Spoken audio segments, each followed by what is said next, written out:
A Rádio Acadêmica apresenta Programa Cai na Prova? Literatura e Vestibular. Os principais vestibulares exigem a leitura e a compreensão de obras importantes da literatura.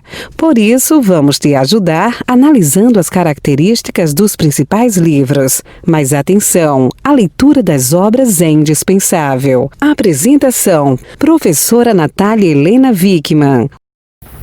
Oi pessoal que nos acompanha pela Rádio Acadêmica, seja pelo site da rádio, pelo canal no YouTube ou pelo Facebook. Eu sou a professora Natália e hoje a gente vai falar de mais uma obra pedida num dos grandes vestibulares, que é a Unicamp, e a obra é Sobrevivendo no Inferno, do Racionais MC.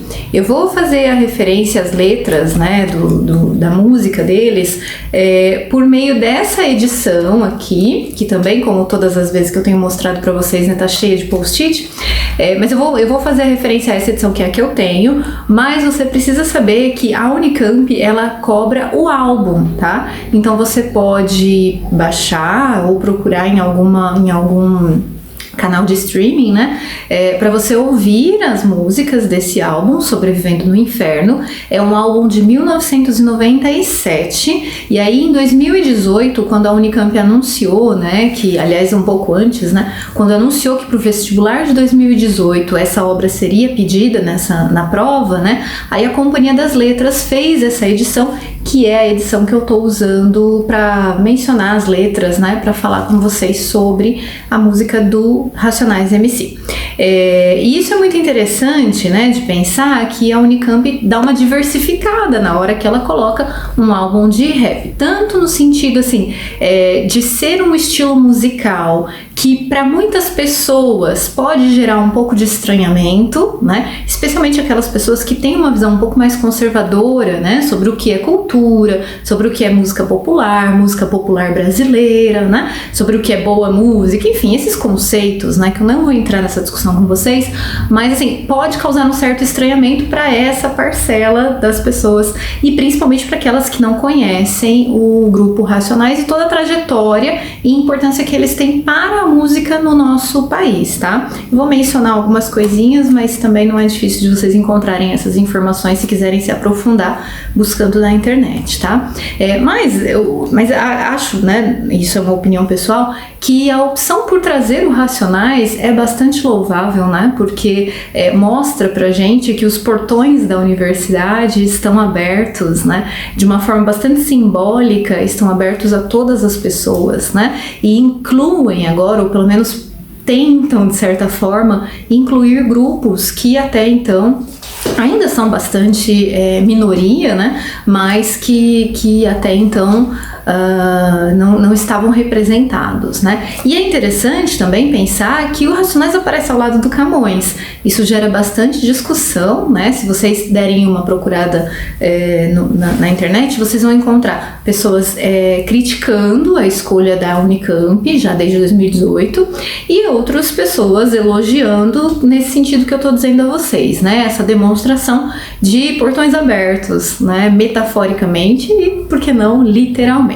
Mas vamos falar um pouquinho dessa obra, Como eu disse, eu vou utilizar a minha edição, que é o livro de 2018. E, gente, é um livro muito bonito, viu? É um livro bonito de se ter, porque ele tem, lógico, ele reproduz a capa do álbum, não é idêntico, mas ele reproduz muito bem. Então tem esse fundo preto com a cruz dourada, o nome do grupo escrito em vermelho, e a lateral, não sei se vai dar pra ver quem tá acompanhando pelo YouTube, desse jeito acho que dá. Ela é dourada, Então o cantinho das folhas aqui, é dourado. Então ele é realmente muito bonito, e não é à toa que foi construído dessa forma, tá? Isso aqui, gente, tem a ver com a referência bíblica, Digamos que é um livro que, de certa forma, se propõe a uma mensagem, vou dizer bíblica, mas não vou explicar isso depois, tá?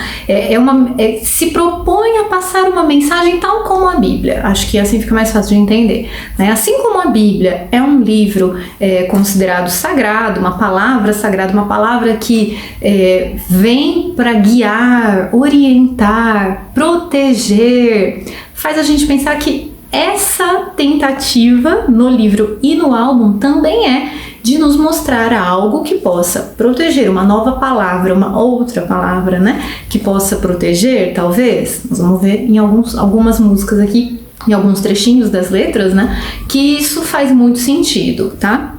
Então, acho que de imediato é isso.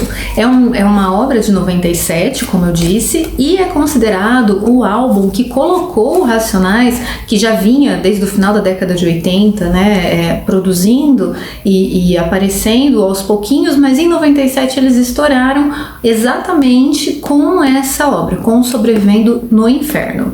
E aí nós vamos pensar no título, Sobrevivendo no Inferno. Que inferno é esse? Né? De novo, traz a referência bíblica, lógico, né? Não dá pra gente escapar disso. E ao mesmo tempo, faz a gente pensar se esse inferno existe, né? O inferno na Terra, né? Quem é que tá passando por esse inferno? Conforme você for lendo, você vai entender, isso fica explicitado nas letras, né, que esse inferno é a periferia, né? E quando eu falo em periferia, inclusive tem uma letra aqui que se chama periferia em qualquer lugar, né? Nós estamos falando de quem está à margem, né? Quem não está no centro, portanto. Então, o sujeito periférico, o sujeito à margem, o sujeito marginalizado que vive uma vida de discriminação, que vive uma vida de injustiça social, que vive uma vida de muitas privações, né? De negligência do Estado, todas essas questões vão aparecer aqui. Então, o sobreviver no inferno é conseguir viver apesar disso tudo, com isso tudo, né? O sujeito que nos fala aqui, o rapper que nos fala, se coloca como um jovem negro que rompe com as estatísticas, que quebra as estatísticas porque está sobrevivendo para além do que é considerado aí uma meta, né, ou um número mais ou menos almejado, uma expectativa de vida do jovem como ele, jovem, negro, periférico, né? Então nós estamos falando de um grupo específico. É esse grupo que fala aqui por meio da voz dos rappers do grupo, e é para esse grupo que essa obra fala. É para esse grupo que essas letras falam. Então eu não posso ouvir porque eu não faço parte Não, calma, gente, não é isso, né? A gente pode e deve ouvir e ler, né? Exatamente porque ao entrar em contato com isso, mesmo que você pense, não é a minha realidade, ótimo, porque aí você tem a oportunidade exatamente de questionar a sua realidade, questionar os seus privilégios, questionar o seu papel nesse inferno, né, que é construído e que é explicitamente colocado pra gente aqui, tá? Então acho que é uma obra que vai trazer reflexões extremamente importantes. Você já pode estar pensando, né, provavelmente você está percebendo que é o tipo de leitura, ou no caso do álbum, né, é o tipo de letra, né, que vai fazer você estabelecer relações que vão além da literatura, tá? Então você pode, por exemplo, se deparar com questões que tratem, né, de alguma forma interdisciplinar, de coisas que são mais sociais. Você pode se deparar com questões que façam referência histórica a esse mesmo grupo marginalizado. Então, fica bastante atento, pensa nessas relações que extrapolam o nível literário, tá bom? Muito embora, né, muito embora seja uma obra que está na lista obrigatória junto com as outras obras que são literárias, ok? Bom, então isso era algo também bastante importante de eu mencionar. Bom, é uma obra, portanto, de 97, e aí vocês vão observar que algumas informações, tem um trechinho que eu vou ler para vocês, que trazem estatísticas, né, relacionadas a esse grupo marginalizado, que são estatísticas lá de 97, quer dizer, dos anos 90, né, que talvez não estejam atualizadas, quer dizer, se a gente procurar esses números, talvez eles sejam diferentes, mas muito provavelmente você vai perceber que a realidade não mudou tanto assim, né? Para alguns aspectos pode ter mudado, para outros talvez nem tanto, tá? E aí a gente vai falar disso num momento específico, tá ok? Então vamos fazer assim. Bom, deixa eu falar mais algumas coisinhas antes da gente partir para a leitura, que eu selecionei vários pontinhos aqui pra gente ler.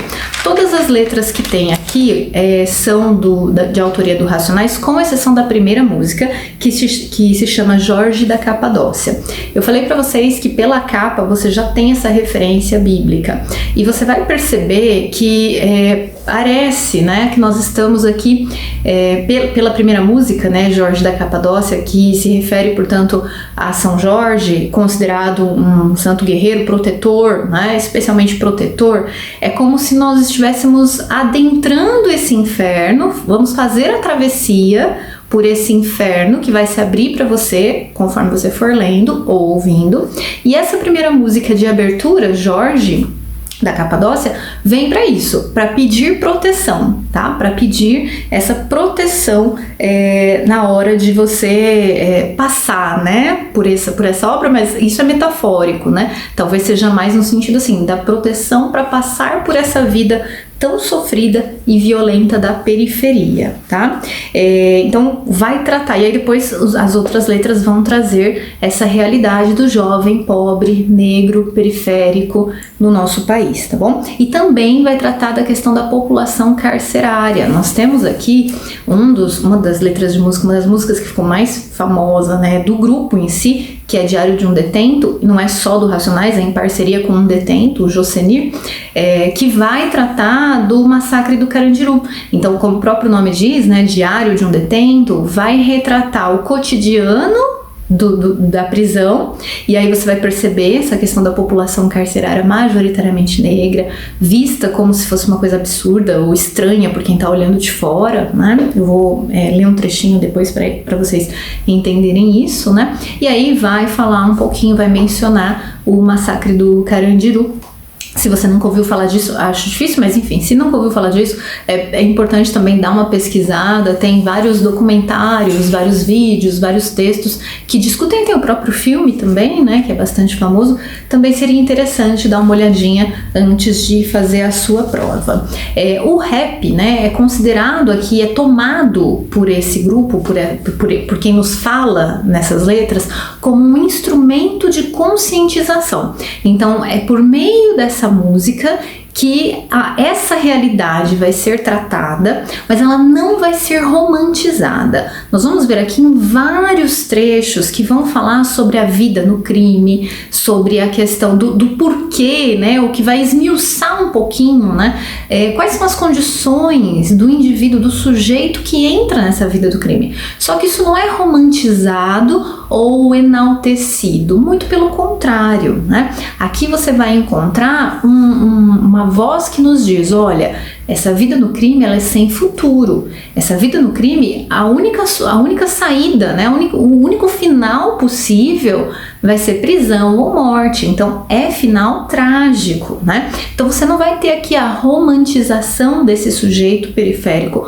muito pelo contrário, né? É um abrir para nós, né, uma realidade, né? E isso é colocado de forma muito clara durante as letras, tá? Então você vai encontrar as experiências de vida, que podem ter sido experiências de vida dos próprios autores das letras, dos próprios rappers do grupo, mas, né, não preciso tomar dessa forma, não preciso olhar, não preciso investigar e buscar saber quem viveu o que ali dentro. Isso é o menos importante, tá? O mais importante é você pensar nessas temáticas, tá? E nessa consciência que é colocada aqui, né, de que a vida no crime não vai trazer um futuro benéfico. Então você percebe que existe um tom crítico em relação à negligência do Estado, em relação à miséria, às condições sociais, à falta de políticas públicas, né, e sociais, mas também existe esse outro lado desse eu lírico que fala para o seu indivíduo, para o seu par, né, para os seus pares, dizendo, portanto, olha, né, como um aviso, né, não vai por esse caminho, tá? Então isso também é uma coisa bastante importante de você ler. Acho que a gente pode, de você prestar atenção, a gente pode ir direto para a leitura de alguns trechinhos, e aí, conforme outras coisas vão surgindo, eu vou falando para vocês, tá bom?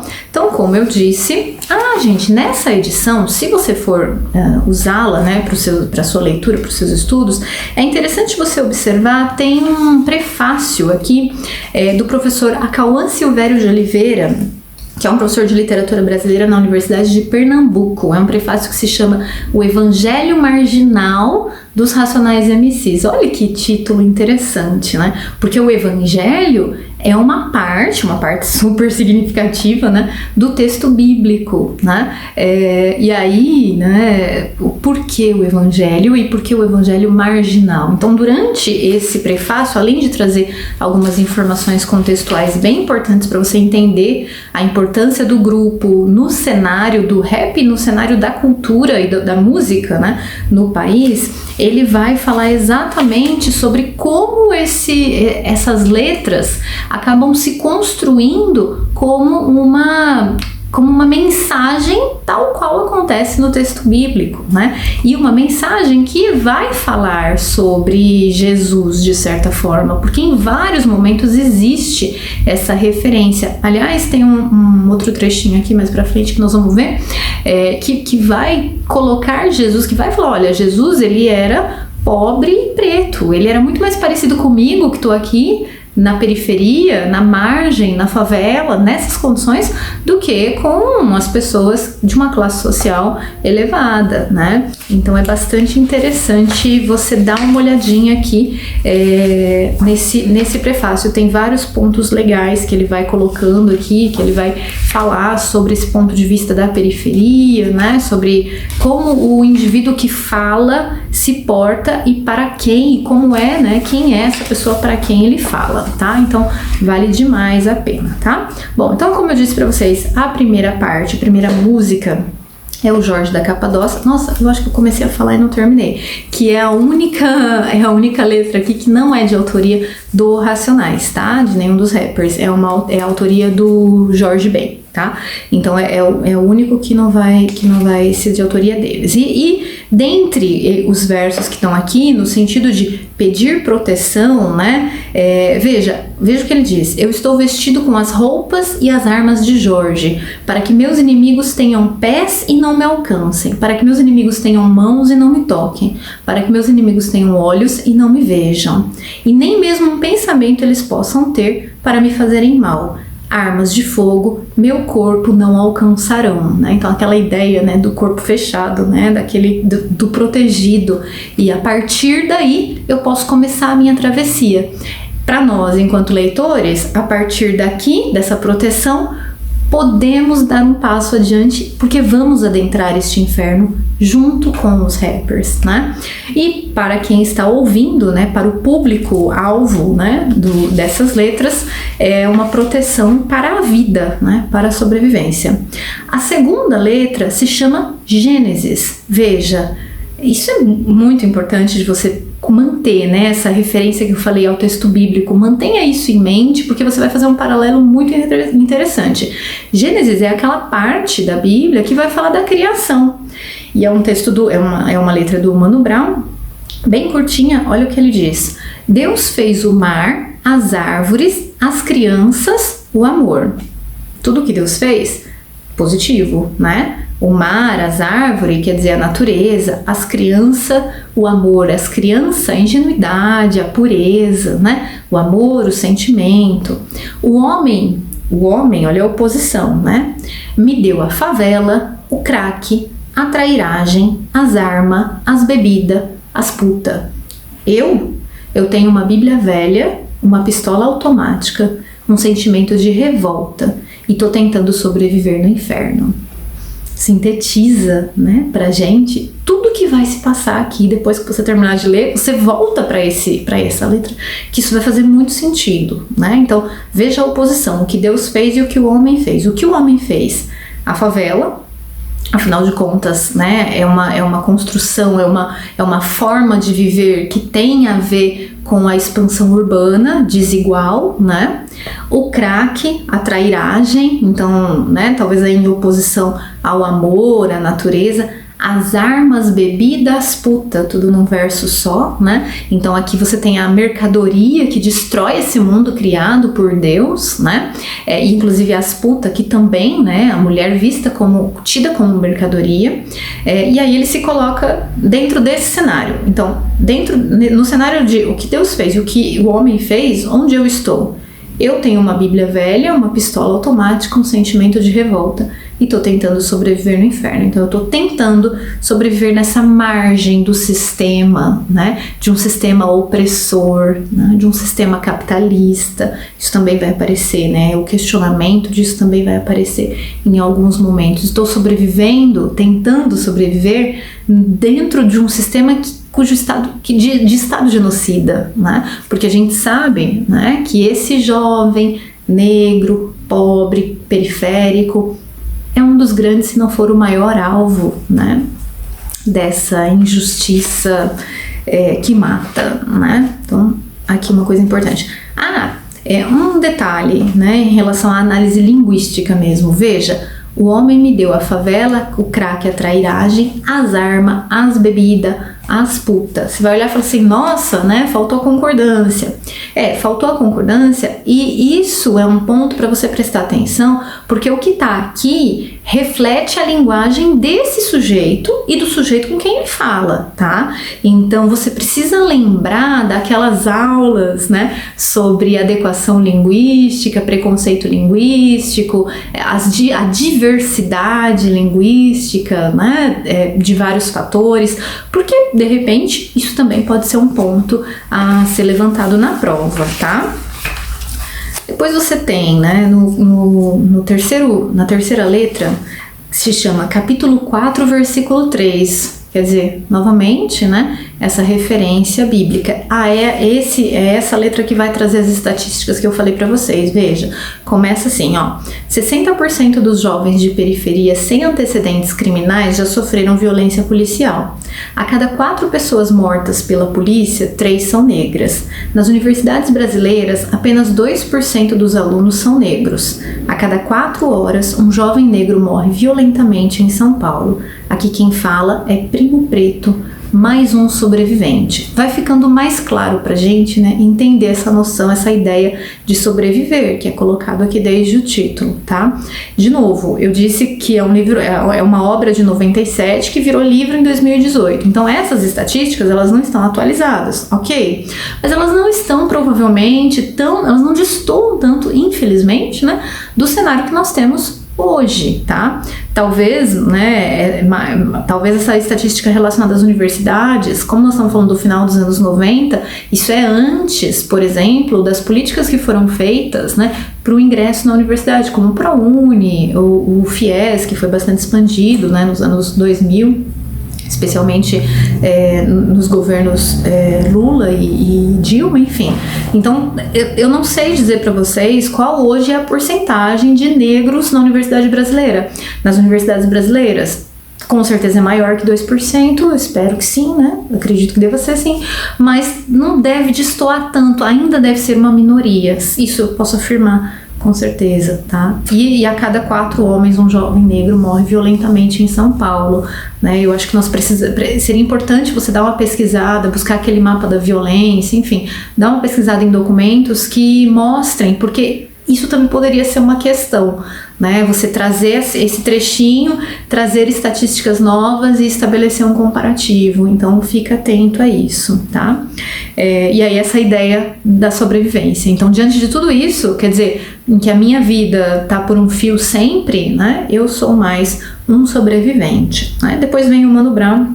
Esse comecinho quem fala é o Primo Preto, depois vem o Mano Brown e, entre outras coisas, ele diz assim, olha, meu estilo é pesado e faz tremer o chão, minha palavra vale um tiro, eu tenho muita munição. Olha que legal. Então, a palavra vale um tiro, né? O verso é a arma. De novo, aqui o rap como um instrumento de conscientização, como uma arma para a conscientização. E eu tenho muita munição, quer dizer, eu tenho muita coisa a dizer. Da minha vivência, né, eu tenho muita coisa a dizer, né? Depois, é uma letra um pouco mais longa, né? Você vai lendo e você vai percebendo, né, que ele vai trazer todo esse cotidiano, né, essas questões aí que envolvem o estar à margem, ok? Bom, eu acho que tá ficando um pouquinho longo, eu vou parar por aqui para retomar na semana que vem com a leitura de mais alguns trechos que eu acho bastante importante, assim não fica cansativo para vocês, tudo bem? Então tá, muito obrigada e até a próxima semana.